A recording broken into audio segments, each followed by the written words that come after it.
Welcome to the Accomplish More podcast, created specifically for the small business owner who doesn't think small.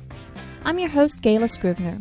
This show is where you'll learn practical ideas, hints, tips, and tricks to help you grow your small business where you can leverage your time and to accomplish more.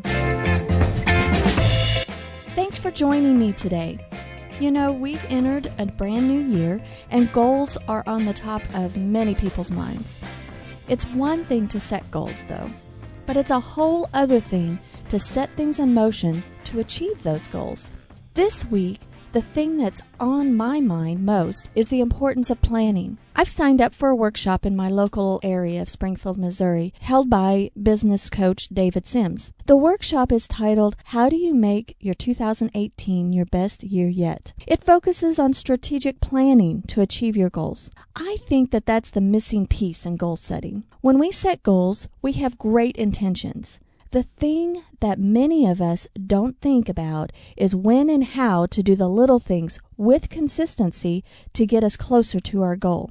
I met David a few years ago in our networking group and have had the pleasure of working with him on several projects. I've attended several of his workshops and truly have gotten a lot out of each one. In fact, every time we have the opportunity to get together and visit, I learn something new. I invited David to discuss getting started on the right foot with achieving goals set for the new year. We had a great talk with a ton of value. So without further ado, let's get started into the interview.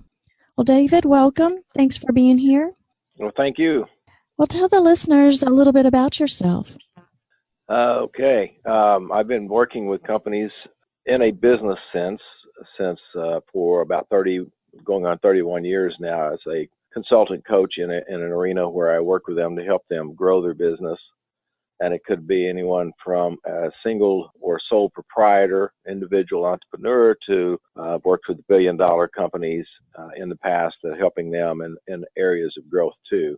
Before that, I started out in the medical industry and was running laboratories for large hospitals up in the Northeast, and I decided that I wanted to go into business for myself because it was a challenge for me to be able to get an increase in income or to arrange my schedule the way I wanted to arrange it or to be able to focus on the areas of learning I wanted to focus on. And so I decided to do like a lot of people, and I jumped into business of my own. I didn't just jump in one day, but what I did, I planned. I set a goal. I had there's a couple of reasons that people want to make change. One is they're either inspired or the others are desperate. And I was desperately inspired to make a change because I had a disagreement with one of my supervisors. And that evening when I went home, I set a goal that in 1 year and 6 months, I would have my own business and I would be able to look in the mirror in the morning and tell myself today I'm going to earn more because I'm going to work harder or smarter or learn more. And 1 year and 5 months and 3 weeks later, I was starting my own business, and it was really tough at first, but my third to fourth year in business, my income was 6 times what it was when I was working in the medical industry.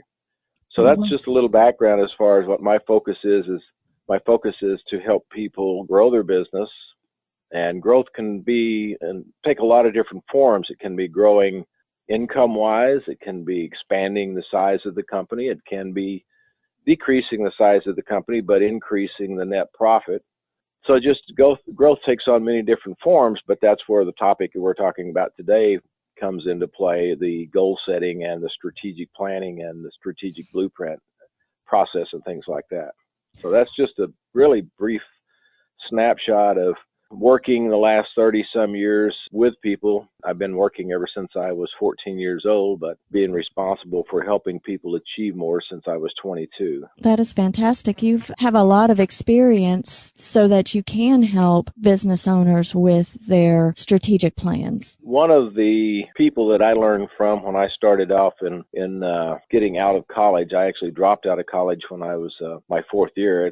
I wasn't failing. It's just I got tired of people telling me I should take courses that made no sense to me because I needed a well-rounded education. And so I dropped out of college and was living in my car had no means of income, no job, no money, and was looking for a job. And I began working for a gentleman in a laboratory in a hospital for $1.50 an hour. He was just an outstanding gentleman. He was an ex-Special Forces guy, and at that time, he had just gotten out of Vietnam. I missed the Vietnam tour barely, but he had just served a 2-year term in Vietnam. He was a captain in the Green Beret, and he was a physician, and I worked with him every day for 8 years. And one of the things he taught me was the concept of lifelong learning, because when you get to the point of where you feel like you can't learn anything new, then I think you're getting yourself into trouble.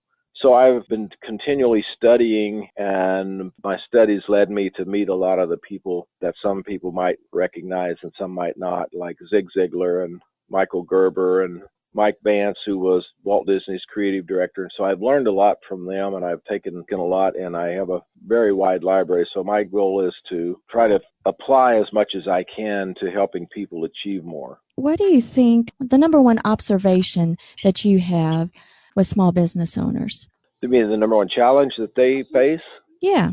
Usually what I tell people, the number one challenge they face is themselves. And part of it, if you sit down with someone and talk about the pathway to success, starting off with where do you begin and where do you end? Well, I can sum it up in a couple of stories. One of them is that I'm sure everyone here has heard of the fairy tale Alice in Wonderland. And I'm going to kind of paraphrase this to make the point, but there was a part in the fairy tale when Alice was lost in the toadstool forest. And if you remember the scene, there were kind of a circle of toadstools or an oval shape, and between each stool there was a road going in an out direction. And on one of the stools, the Cheshire Cat's laying there, grinning like he'd swallowed a banana sideways. And Alice is standing in the middle of those toadstools, the circle of it, crying. And the cat asked her a simple question, or said, "Little girl, what's wrong?" And she said, "I'm lost, and I don't know which road to take." And he asked her a simple question, "Where do you want to go?" She said, "I don't know." And then here's the key phrase. He said, "If you don't know where you want to go, any road will take you there." And so if you looked at in life and in business, the challenge is to get better. That's one of the things my mentor told me is that what are you learning today that you didn't know yesterday? And so you look at, what do I learn today about my business and my marketplace and my customers that I didn't know yesterday? And most people are so busy, caught up in working on unproductive things, that they really don't understand what the productive actions are that can make the money. And when I went into business for myself, I purchased a franchise from a gentleman by the name of Paul J. Meyer, who was very successful in business and in publications. And I was fortunate that I was able to sit with him at one of the national meetings at the table, and I asked him a very simple question, two of them.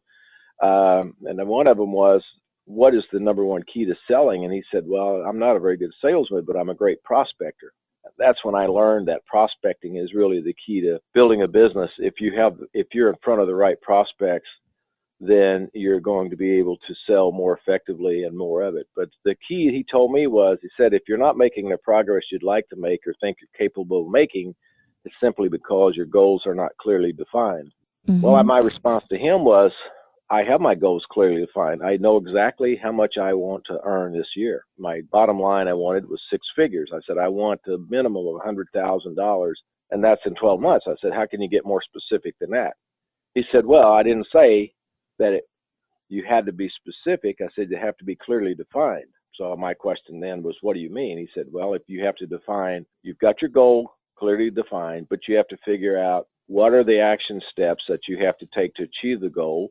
What are the skills you have to learn? Who are the people you're going to have to connect with? And he went down the list of having my goals clearly defined, and I found out that I didn't, because I didn't have the right information in my head. I didn't have the right action steps. I wasn't in the right arena, and so that made all the difference in the world.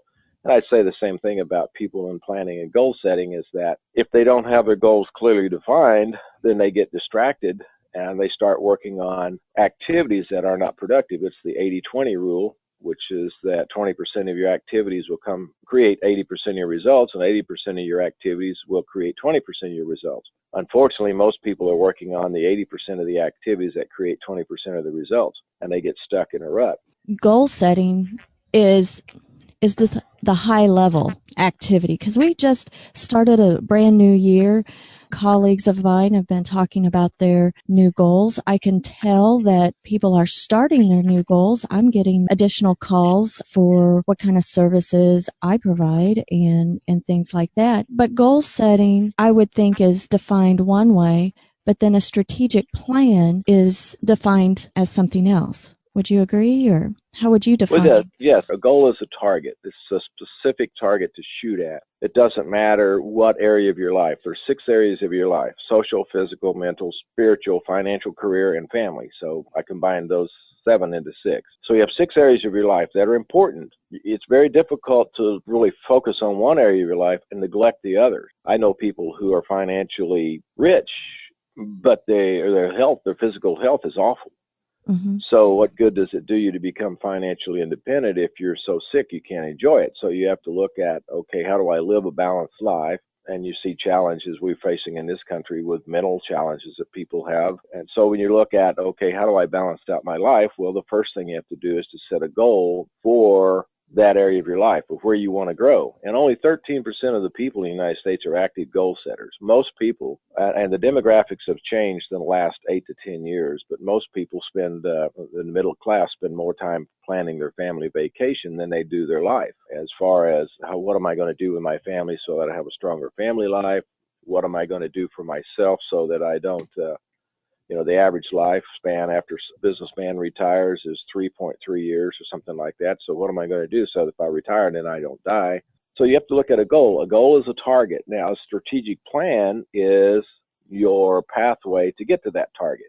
So you have the difference between a strategy and a tactic. A strategy is an overall philosophy, and a tactic is like a one-time event. So if you look at, okay, my goal for my strategy for growing my business is maybe you want to look at you're in the wrong marketplace because there are 4 kinds of clients that you'll have, and maybe you're dealing with clients who aren't the best fit for you, and you need to get into a different clientele, people with more money, people with bigger companies, or something along that line. Well, what do you have to do to develop the skills or the marketing skills or the sales skills to get into those companies? So the goal would be to increase your income, but the strategy, as Paul Meyer says, is are you defining the action steps that you have to take, the knowledge you have to learn? A lot of times it's upgrading the appearance of the company. It could be upgrading the appearance of the marketing materials. Right now I have a company that is approaching me about helping them grow their business. When I looked at their marketing materials are not congruent with what they're wanting to do because they really look really shabby and they don't have the right information. So one of the first strategies we're going to have to do is we're going to have to upgrade the marketing materials. The second strategy we're going to have to create is to upgrade the skills of the people who are receiving calls. And you just go down the list of you looking at, here's the goal. My overall goal is to increase my income $10,000 this year. What are the different strategies I can employ to do that? If you don't do that, if a person doesn't have a plan, then they get distracted. And you'll find that people who have the best time management in their business are the people who have probably the best plans and the most activities scheduled in those plans so they don't get distracted. I think the difference between a goal and a strategy is a goal is a target and a strategy is the plan of how you're going to get there. What skills do you need? What information do you need to acquire? Because most of success in life is mental attitude, self-confidence, self-esteem, self-image, and most people are lacking in that. So if you're going to increase your income, how do you address those issues? What is your plan? What is your strategy? Because by and large, most people in business spend very little time reading, very little time listening to self-help, and they keep making the same mistakes over and over and over. And really trying something and learn by doing, that's important, I think, because then you gain confidence. Well, that's one of the things that Jim Rohn said. He said one of the ways to become successful is to take massive action. And he said that because if if you do very little, you're not going to find out what works and what doesn't work. If you take massive action, you'll find out what doesn't work real quick and you can correct it. So Yeah. you're right about that. I see or I observe from other people, and I'm sure I'm guilty of it too. I'll write down a goal and do what you're told. You have it written down and you put it up in plain sight. But that the missing piece is the strategic plan. I think people just say, well, I'll start tomorrow, or don't put that action in place, or they do it for a day or two. And that's what you have a workshop coming up, right? That's Yes, I do. talking all about strategic planning. Can you tell us about that workshop? Two things you said there. Number one, you write down, and I used to do this too. I mean, that's what I was talking with Paul Meyer about. I have my goals clearly defined. I have them written down. I sat down at the beginning of the year. Actually, I usually take a couple of days between Christmas and New Year's, and I'll review what I did the prior year, and then I'll sit down and create goals and plans for the upcoming year. And that is one of the things we'll do in the workshop is I will put the timelines of 1 to 3 years in place, and then we back up for the 1 year and down to quarters and weekly and daily and things like that. But here's one of the biggest challenges most people have. Two things. Number one is that everything in life that we encounter mostly occurs subconsciously.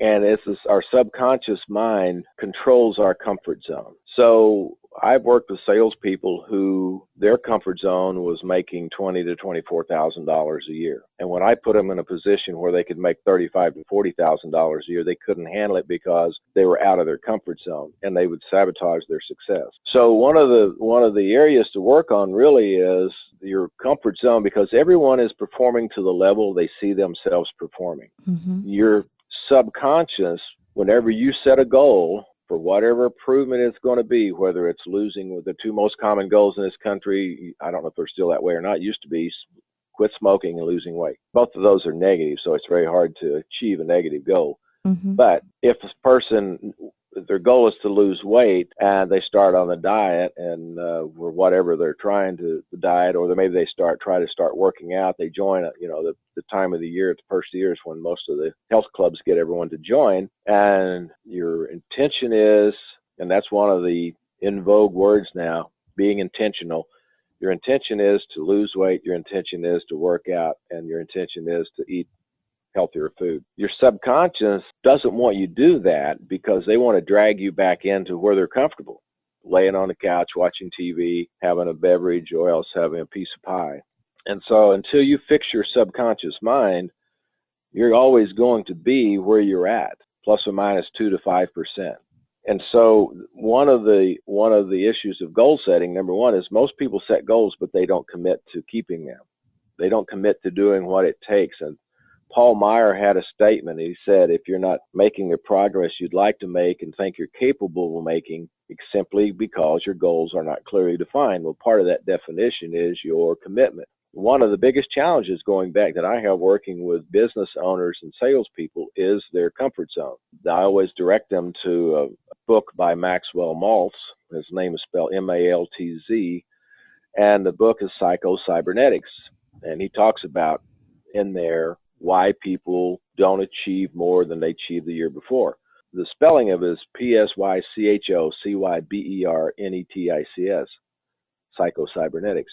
And the way he became in tune to this was he actually started out as one of the first plastic surgeons in the United States. In 1961, he was the fifth board certified plastic surgeon in the United States. And what clued him into this was he would have patients come in and they'd have a disfigurement on their face. Maybe they had a huge birthmark that was discolored, or they'd had some kind of accident, and he would do the surgery on them and make them look basically beautiful. But when they look in the mirror, they'd see their own self. They never could see the new change. And that's when he figured out that the subconscious mind is controlling the vision that people see, the actions that they take, and everything. And it's the same way with us. Our subconscious our self-esteem and self-image started being formed from the day we were born, and it's been formed all the way up to this point. And so if you don't change your subconscious, if you don't change your self-image and your self-esteem, all the goal setting in the world won't work, because your subconscious will sabotage everything that you want to do. But one of the challenges is like you said, if you set the goal, but most people aren't committed to making it happen no matter what.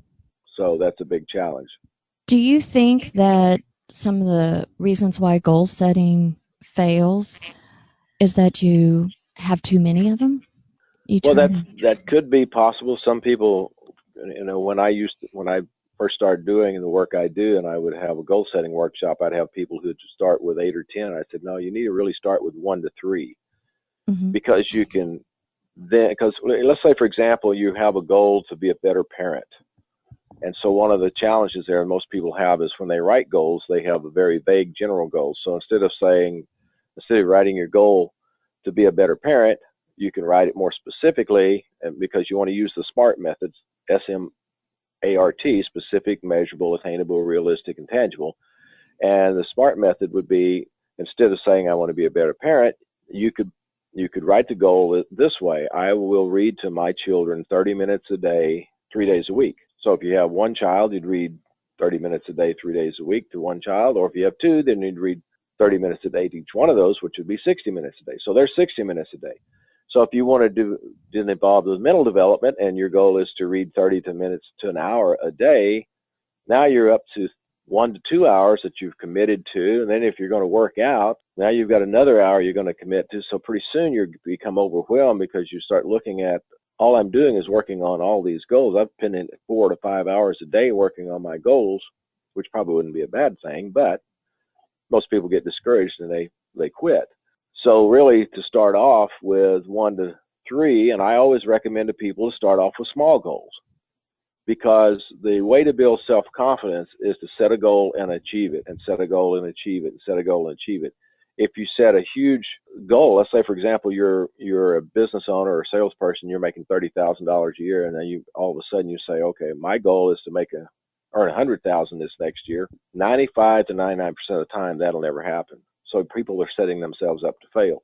But if you were to say, okay, my goal last year, my income was $35,000. This year, I want to raise it up to $40,000. Then that's probably doable, because you just can change a little bit of behavior here or there, make an extra call a day, or get an extra client a month, and that might make that happen. But if you have this extravagant goal, it's probably never going to happen. But people can set too many goals. They get overwhelmed, and then they quit, and they say, okay, I knew this wouldn't work. And they wouldn't work. And I heard you say that there are 6 areas of our life that we can improve upon, but you're not saying to have 1 to 3 in each one, just 1 to 3 major goals and focus on them to gain progress. Yes.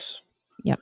Now, for example, like when in a workshop, what we'll do is to help you, is I use what's called the wheel of life. And in this wheel, if you can imagine a wheel with 6 spokes on it, on each one of those spokes, I will have a section where that be the mental development, and mental being, am I reading the materials to help me develop my mind, or spiritual development, or am I doing the things I need to do to connect with my creator, or physical, am I doing, for example, I talked to a gentleman yesterday who is having some health problems. Well, one of the problems is he's about 60 pounds overweight, and he gets very little exercise.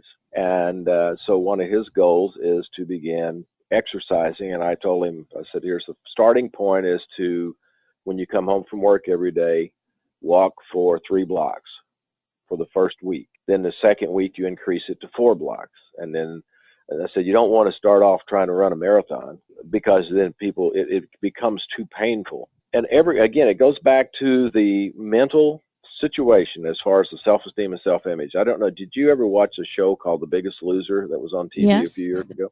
Well, a little bit. Mm-hmm. Okay, well, the concept of The Biggest Loser is there were a couple of trainers, and what they would do is they would get a group of people who were seriously obese and put them in a camp for 6 months. And then what their concept was, the person that was losing the most percentage of their body weight was going to be the one that would be the winner. And then they divide them up into 2 groups, and the person who lost the least then was voted out or had to go home. If you ever noticed, every single person on that show at one time or another would hit an emotional wall. Their self-conscious would tell them, we've had enough, we're going to go home. And they would start making up reasons why they needed to quit, because the self-conscious is a comfort zone. And they were way out of their comfort zone because they were comfortable. As bad as it may sound, everyone is comfortable where they're at. And so they would get to the point of, I've seen them even, the reason I even watched this, my wife started watching this and she was interested in it. But I've seen them, one participant didn't like the way another participant was looking at them, so they would start crying and they would have an explosion, blow up, and they say, I'm out of here, I'm done, I'm going home. And then when the trainer go talk to them, what they really found out was that emotionally, the subconscious was trying to get them to quit and go back to the lifestyle they had before. The comfort zone is one of the strongest mental challenges that people face, is how do we get out of the comfort zone, because your subconscious will do everything it can to keep you in it. And so when you set goals, if you don't have some kind of reinforcement, whether it's that's one of the reasons that you'll see that companies like Jenny Craig, they always try to get one person to recruit their buddy to come and join them, because they know that eventually they're going to want to quit before they get started very long. And with that peer pressure of having their best friend there or the buddy, that keeps them in the program, and eventually they will see the results. So I don't know if I rambled too much on that or not. No, I think that having that accountability, because no matter what we're doing, we do resort under stress. We resort to what feels comfortable. We go back to our habits that we're trying to break, and having someone to talk it through, to give you the encouragement that, hey, that's just something you're going through and you can push on. But having systems in place to kind of help you push through as well. So having somebody that's on your side. Before the end of the year, I had several of my clients kind of have not a breakdown moment per se, but just saying, it's like, oh goodness, I just need to quit. And they hadn't really, on their project, hadn't really gotten enough momentum and got started. And just talking through it, and the next time I saw them, they had a lot of energy and was going on their goals. So that accountability partner, I guess you can say, is important. Well, that's true. And most business owners are really in a challenged position because they really have no one that they can talk to. Their spouse doesn't usually understand what the pressures are going, unless the spouse is involved in the business with them. They don't really understand the pressures they face. Their employees don't understand. The employees think that the business owner is making money hand over fist, and they don't really do anything. Well, anyway. There's things that you don't want to talk with your employees about. Right. Some of the challenges. So the employer of a company, the owner of a company, they have a lot of challenges because they really don't have anyone to confide in or to work with. And that's why I see a lot of business owners from this area that will join mastermind groups out of state, and they go to these mastermind groups because they know that the people that are there, they can share their challenges with them. They know they won't be judged, and they also probably are involved with people who have the same challenges they have. With being the first of the year, that is the prime time that people set goals. But is there any better time of year than the first of the year to set goals? Well, that's a good question, and that's a really interesting point. The best time of the year to set goals are the first of the year, and it's just because most people have really struggled with being productive at the end of the previous year. The last month is just really people are on vacation, families are coming in, they're having so many distractions, the taxes are all due, the insurance comes due, the holidays are there, the children are out of school, so there's a lot of distractions. So that is the number one key. Now, here's the number two key. I just started a project with a large company, and the reason being is because they just changed their compensation plan. They changed their compensation plan for all they have 10 salespeople, and the salespeople are going from a large salary and a little tiny commission to straight commission. And so that's a major change. So anytime you have a major change in a company, that is the time to provide some kind of, as far as goal setting and things.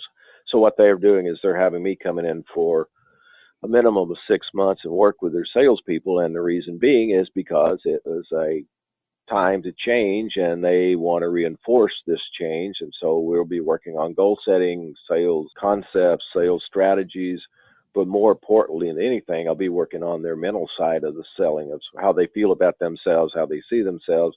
Because usually if people have a good self-esteem, a high self-esteem and a high self-image, they don't struggle with selling as badly as other people do, have the opposite. So, but you're right, the first of the year is really the best time because people have really slacked off. Most of them have the last month of the year, and then the first of the year is they're really wanting to get started, and that's why you'll see that most of the people who are involved in lifestyle changes, whether it's weight loss or smoking cessation or getting in shape, that's where the majority of their advertising goes, is the first of the year. If you work with your goals and then build your strategic plan, how often should you revisit your plan and make changes? The idea behind having a goal, the SMART system, is SMART. S stands for specific, M stands for measurable. And the old guru that the management people used in industry and manufacturing was a gentleman by the name of Peter Drucker. And his statement was, if you can't measure it, you can't manage it. I can go into any organization and I can increase the sales from that organization just by doing one thing, and that's measuring the productivity each day of all the salespeople and then posting that measurement. So, you don't want to wait. If you have a goal for whatever the goal might be, whether it's increase your income, increase your knowledge, lose weight, whatever the goal might be, grow your business, expand your business. If you only measure it once a quarter, then if you have corrections that need to be taken, it's really way too late. So you really need to be measuring every day. Now, you don't need to take 30 minutes to an hour. You need to set up a system, and that's one of the things that we'll do in the strategic workshop, is that we'll set a goal for 1 to 3 years, and we'll back it down to, okay, what is the 1 year goal? Then what are the quarterly goals? And then what are the monthly goals? What are the weekly goals? And what are the daily goals? And it should be a situation where if you set it up correctly, you should be able to measure your activity within 3 to 5 minutes for a day. And then all you have to do is look at that, because if you don't do that, it's hard to make a correction if you're getting off course. If you think about a ship sailing from one port to the other, 95% to 99% of the time, that ship can't see any land, so they have to keep making adjustments. Otherwise, they won't ever arrive in that port. Same way with a jet airliner. They do the same thing. They constantly are making adjustments, but if they don't take measurements frequently, when the time comes, they'll be way off course, and they have to make a severe adjustment. So the same thing with people. If you don't measure every day what you're working to achieve, it's going to be very difficult for you to understand what you need to do to correct it, or if you're on track or not. How much time do you think that you should devote in making plans? Well, I think it depends on what you're making a plan for. There's a couple of good resources I have in my library. One of them is 7 Habits of Highly Effective People, and another one is Begin with the End in Mind. I think this is the title of it. I'm not sure if I have it real close by, but the point being that 7 Habits of Highly Effective People by Stephen Covey, the number one action step, or the number one activity of the highly effective people, is begin with the end in mind. So you have to paint a picture for what you want it to look like when it's done. So let's say, for example, if you're building a house, one of the things you do is you go to the architect and you have them draw you a blueprint of the house. You can even tear a picture out of a magazine or something like that, and you can say, here's the end product. This is what I want. When you go to the architect and he draws the drawings, and you see everything that's involved there, then he'll tell you, this is approximately how much this is going to cost. And let's say your budget is $350,000, and the architect says your house is going to cost $500,000. Then you have to redo your plan because you don't have the extra $150,000. You have to take some things away, add other things or whatever. You come up with a plan for a blueprint for a house, $350,000. Then you start working backwards. Okay, what's the very last thing that we do before we move in? Okay, maybe it is going and inspecting the house, making sure everything's done. Okay, what is the very last thing we do before that? Then before that, and you move it all the way back to the very beginning point. What's the beginning point? The beginning point was either going to the banker and finding out how much you qualified for if you're going to finance it, or the other one is finding a piece of property. When you're setting goals, how much time you should take doing it would be you set the goal until you work on it until you get all the parameters created. And that's one of the things I do in the goal setting workshop is I have a goal setting planning sheet that people will fill out. And it starts off with the time frame. We start today. When is the projected time that you want to accomplish the goal? What is the specific goal? So again, it goes back to the SMART: specific, measurable, attainable, realistic, tangible. Then you go down and you look at what are the benefits of achieving the goal. Okay, what are the action steps that you have to take? What are the obstacles you have to overcome? Because if you didn't have any obstacles to overcome, you would already have accomplished the goal. Would that make sense? Mm-hmm. So if you have to figure out what are the obstacles I'm going to have to overcome.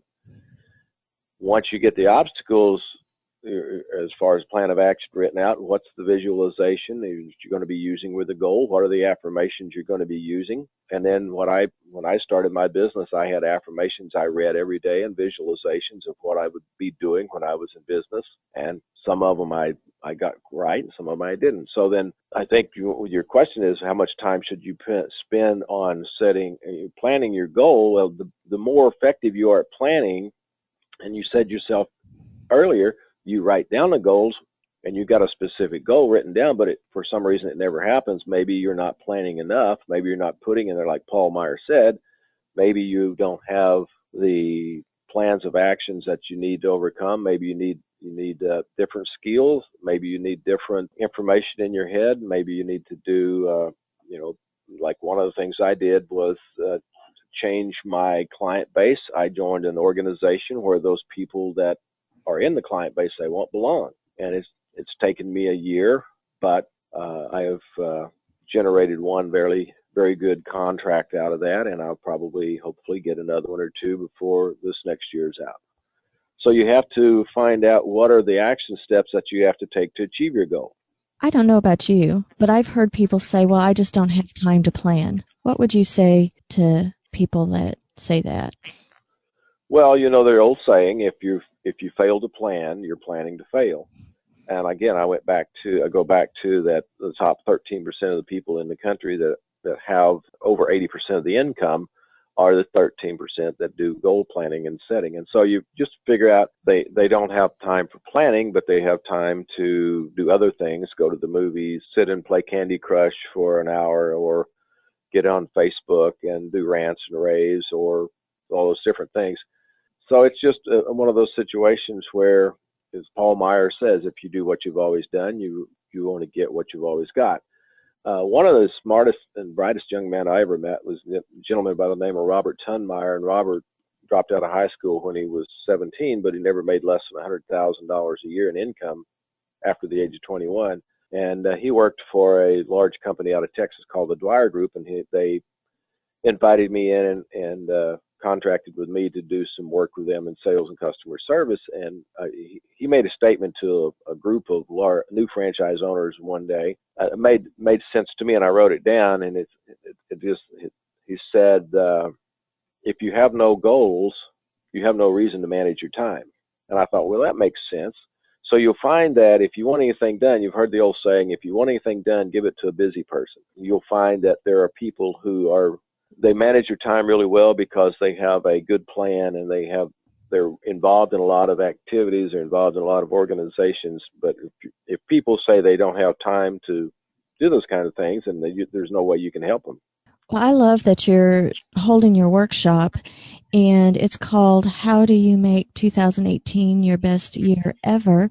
What that allows the attendees to do is, in essence, retreat from their chaos of a world, if they have chaos of a world. But it's a retreat. Correct. It's a retreat to where they can just focus on that.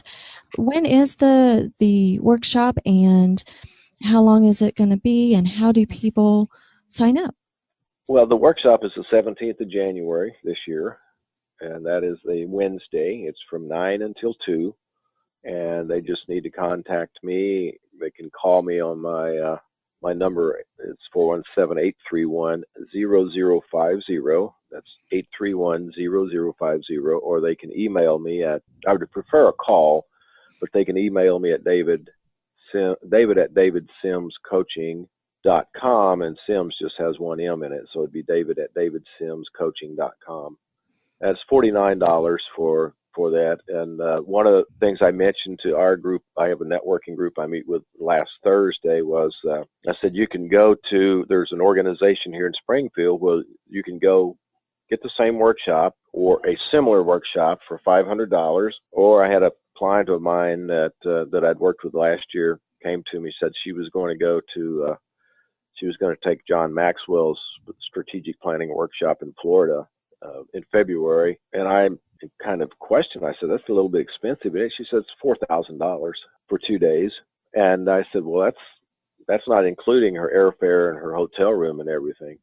So you could spend $4,000 and go to John Maxwell's workshop and learn how to do strategic plan, or you can go to ours for $49. I always tell people, if you're in business for yourself and you can't write a check for $49, you really should question whether you should be in business for yourself, or if you don't feel like it's important enough for you, then I guess then their planning is already in place and they've already got the plans for the next 12 months. So, but it's yeah, they can just contact me, and the deadline is the 13th, was because I need to know exactly how many people are going to be going so I can prepare the materials for them, because everyone is going to get a strategic planning workbook for that. That is fantastic. Now, after the workshop has passed, do you offer one-on-one strategic planning coaching? I do some. Yes, I do some. And I think there's a lady that I'm working with on this, and she was wanting to even talk about putting a mastermind group together where we would meet on a monthly basis and do some work with different bits of information, like maybe I present resources like books for growing different parts of business or different parts of whatever, income or whatever, and just go through those on a monthly basis with a group. Now we're going to talk about that and see the best way to structure that, see if anyone's interested in that or not. That's fantastic. And people can work with you planning their strategy for any big change, and you help with sales individuals, you help with business owners to be more productive and earn more income. I mean, that's the kind of the summary, right? Right. That's my goal, is to sit down with the business owner, find out where they are now, and then find out where they want to go. And again, it goes back to one of the companies I just started with. It is a firm who one division of their company right now is doing $6 million a year in sales, and the owner thinks they should be doing much more. So our goal this next year is to increase their sales in the next 12 months to $2 million. Not everybody fits into that category. There are people that I work with who, like I've said, are smaller. Maybe they have 1 or 2 employees, or 3 or 4 or 5 employees, and they want to learn how to market their business effectively, to grow their business, and to have the resource. I've even had people that have contracted with me to create a master list of resources as far as books that they need to read to become better leaders. And so what we would do is we would pick a book, and we'd do a book a month, and they would go through it and read it. And then what we do is sit down and go through the valuable parts of that and forming their leadership skills. There's an old axiom that Jim Rohn always said. He said that leaders are always readers, but just because a person's reader does not necessarily mean that they're a leader. But he said, if you go into a person's home who earns over $200,000 a year, now this was Jim talking back 30 years ago, when probably now it'd be $500,000 a year. But if you go into any home where people are earning over $200,000 a year, one of the common things they all have is they all have a big library. He said, now you can go into most of the Americans' homes, and they usually, if they make less than $200,000, they usually have one thing in common. They have a huge, large screen TV. He said they might have a library, but people who earn a lot of money always have a big library. And so they're always continually learning. I know I was just received a book from Dr. Mercola, who is one of the leading people in natural health, and he has one of the largest newsletters in America. I think is the largest. But he said he reads 2 to 3 books a week, and I don't know how many journals, but that's because he creates a lot of material for his viewers, and he has millions of people that subscribe to his newsletter every week. I don't suggest to people that they need to learn or need to read 1 or 2 or 3 books a week, but gosh, at least one a month would help them, or they can get the audio recordings and listen to them if they don't have time to read. So yeah, very true, very true. Now, people can get to know you better by going to your website, davidsimscoaching.com. Is that correct? Yes. And you have a couple of books out on Amazon that people can pick up. What are the titles of those? Oh, gosh, you got me put on the spot here. One of them is the Ultimate Sales System for Professionals. The other one is the Ultimate Referral System for Professionals. And then they also have some fairly lengthy subtitles. But they can go on Amazon, or they can contact me if they want some copies. I know I've had some people that buy multiple copies for their sales staff. So my goal when I wrote them were to make them short enough that people could read them in a short time and go over and over again, instead of some of the books I've got, like with Jack Canfield's book, is over 600 pages long, and some of them are just so lengthy it's hard to read, maintaining continuity. So my goal was to make these short enough that they were easy to read in a short time, but that people would be able to get a lot of information, because I've taken all of the information that I've gathered over the last 30 years from the people I've worked with, the successful salespeople, the Sandler group from Zig Ziglar, and all of them that I've worked with over the years, and kind of condensed that down into what I think is a really workable form that they can go in. It's a really good basic sales tool. Or the referral process also is one of the best that you'll find, because I've outlined in there how you can go about getting referrals with scripts. What do you ask? How do you position yourself? How do you get people to introduce you? Those are the kinds of things that they'll get from those. So if they could contact me if they wanted multiple copies, or they can go online at Amazon and just look under those titles and they'll be listed there. Excellent. I'll have links to your contact information on the post for this podcast, but I love your books, The Ultimate Sales System for Professionals. Well, both of them, but I open up the sales professionals one when I need to look at and refer to proposals, because your books are designed to, yes, you can read them from cover to cover, but I have things flagged to where I'll bring it out when I need to get back on track on certain things. And I use your system for making up proposals, and that has helped. That helped me tremendously, especially when I was starting out a couple of years ago, 2 or 3 years ago or so, when I first got the book. And so that I appreciate that. The sales funnel, it's in the chapter that's a psychological funnel of questions to ask to get people to lead themselves to make a buying decision. When I worked with my accountant, when he started his own business, he put that on his cell phone, and whenever a new prospect would come in and talk to him about business, he'd just have that on his cell phone in front of him, and he'd just go down the sales funnel. And he's built one of the biggest businesses in Springfield just using the sales funnel alone. So it does work. And it's not so complicated that you can take someone who's never sold before, which I have done. I've taken people who have never sold anything before and take them through that process in the book, and they were able to sell quite a lot. Well, I appreciate your time, David, and so glad that you joined me on the Accomplish More podcast. I encourage everyone to contact David and learn more about his workshop coming up.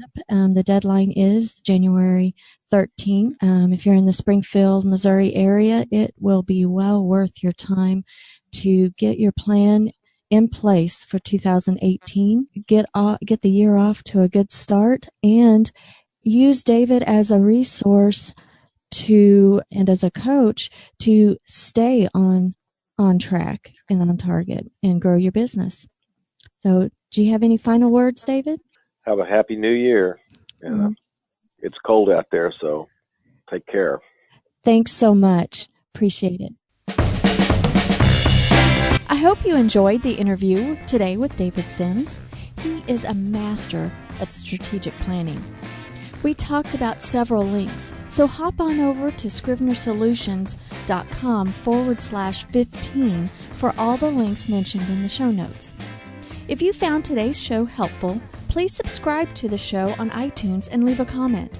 You can always send questions and comments to podcast@scrivenersolutions.com. That's podcast@SCRIVENER solutions.com. Until next time, have a fantastic week.